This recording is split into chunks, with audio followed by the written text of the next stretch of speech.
What is up, everyone? In today's video we're going to be installing heat wrap on my 350Z test pipes. I'm going to be using DEI titanium exhaust wrap. This is not a sponsored video at all, but the reason why I'm saying that is because I'm using their titanium wrap, which is a higher quality wrap than a lot of the cheaper wraps you can buy. With this wrap, I don't need to put gloves on, I don't need to dampen it, nothing like the fiberglass wrap, which you have to obviously dampen in water so that you're not going to be getting that fiberglass all in your arms, your hands, not getting it everywhere. I am using the titanium, so just so you know, when you see me not using gloves, that's why. If you're using the cheaper fiberglass wrap, make sure you do dampen up your heat wrap before you apply it, and you also wear gloves, because the last thing you want is getting fiberglass all in your skin. So let's get started. So in a way, this is kind of a universal video. You can use the exact same techniques I'm using to install this heat wrap on any test pipe or a down pipe. It's very similar no matter what, because all I'm doing is wrapping a pipe. That's all. It's very simple. Now the first step I'm going to be doing is actually cleaning the test pipe. I'm just going to be cleaning it off. I've already done that, but basically you can take degreaser or just a cleaning solution or even water and basically just wipe this thing down, dry it, clean it off. You don't really need to do that, but it's no reason not to. So I've already cleaned off my test pipes, and the next thing I'm going to be doing is measuring how much wrap you're going to be using for your test pipe. I have measured, so in case you do have a 350Z, whether you're running these types of test pipes, Megan test pipes, Berg test pipes, which is what I'm running right now, it looks like you're going to be needing anywhere between 11 and 12 feet of heat wrap. So I'm going to be actually cutting 13 just in case. So I'm going to measure out 13 feet of heat wrap. I'm going to cut them with dikes, and then once that's done, I'm actually going to use electrical tape to tape off the end of the heat wrap so it doesn't continue to fray out. Now basically I'm just going to cut right across, and then we're going to tape off the end. And I'm actually just going to pre-cut my tape like that, put it on my camera stand, then basically just cut right across right now. And now we're going to tape this end right here. And that's going to prevent it from fraying any further right now while we handle it. Just like so. And then on this side, I'm also going to tape this edge.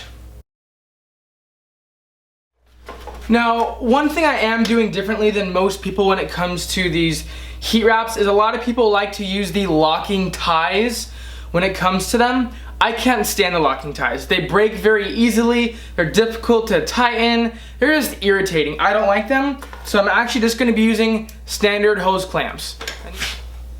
I'm going to grab my bundle of all my heat wrap and bring it over here. Like I said, I am using 13 feet in total right here for my 350Z test pipes. Now you want to make sure that when you are wrapping this, you're keeping a really tight wrap around, because that's what's going to keep this thing where it's at, is that tension. Now the thing I'm going to do right now is actually take off the tape right here.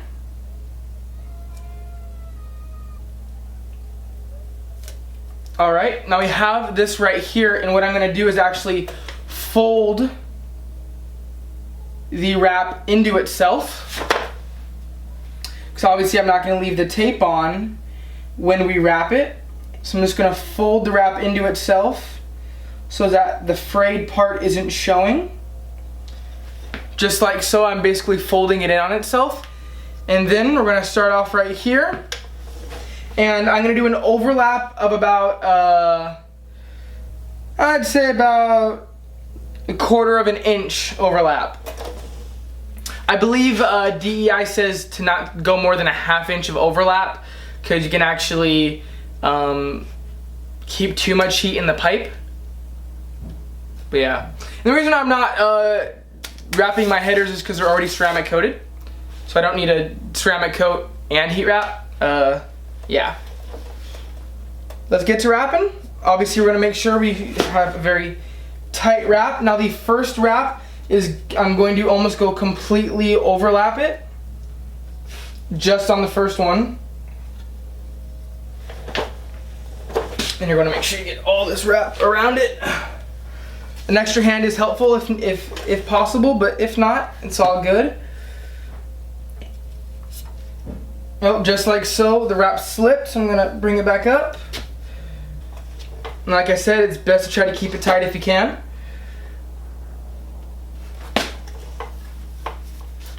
There we go. And basically we're just gonna go obviously all the way up the pipe. Now what I'm actually gonna do right here, you can see I've only gone for about 4 inches.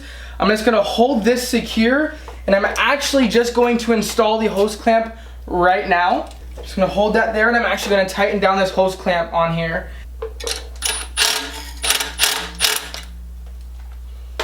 Now that is tight and secure right there. Just going to cut the hose clamp.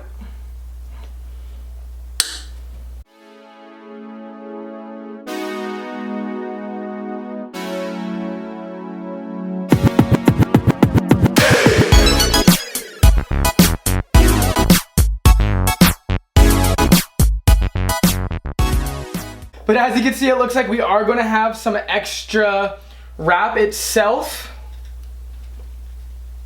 which is completely fine. Like I said, it's better to have a little bit of extra wrap when you're finished than not having enough. That's the last thing you want, is to end up not having enough heat wrap. It's happened before to me and kind of sucks. But yeah, it looks like we're right at the top right now. Now what I'm going to do is cut about right to there so we can fold it in on itself and then tighten it up top.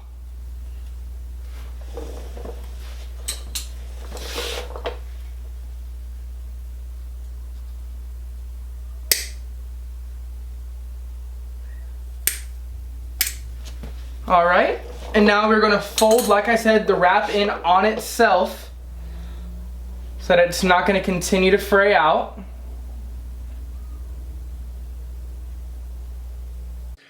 Hey guys, I just want to say really quickly, I am sorry that my arm looks like a greased up hot dog in this video. It was 106 degrees outside, I believe, and in my shop it was like 110 degrees.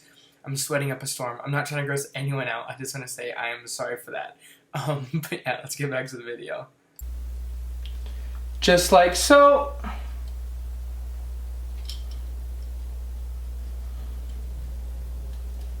And now that it's folded in on itself, I'm gonna grab my hose clamp right here. And we're gonna get this thing tightened up. Tighten down this hose clamp.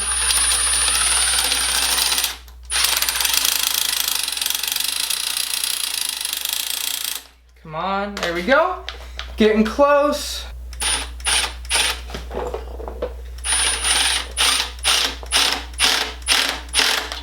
All right.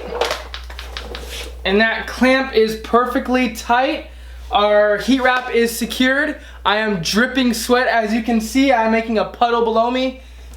Oh my gosh. All right. Now what I'm gonna do is cut the clamp.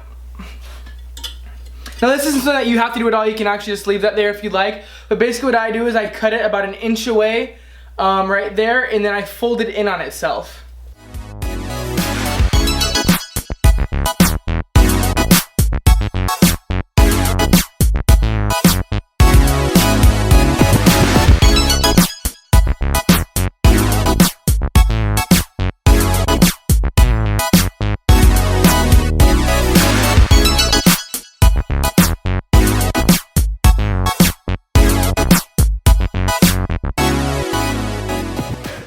As you can see, both test pipes are completely wrapped. Now for both test pipes, we used a total of around 26 feet of heat wrap. But as you can see, they look really good right now. The wraps are very tight. I'm happy with the way it came out. And I ended up using a total of 4 hose clamps per catalyst or per test pipe.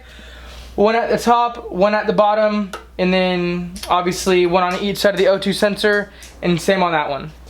Hey everyone, thank you for watching my video. Please make sure to like, rate, comment, subscribe, and share if you can. I am trying to grow as a channel. I'm currently at 1,500 subscribers and trying to push my way up to 2,000 and obviously 3, 4, 5 and keep going. But make sure to check out my 2,000 subscriber giveaway video on my channel. It's going to show you how to enter into my 2,000 subscriber giveaway. I'm almost there, and once I get there, I'll be giving away some tools. So definitely make sure to watch that video to see how you can enter. Have a good day, guys.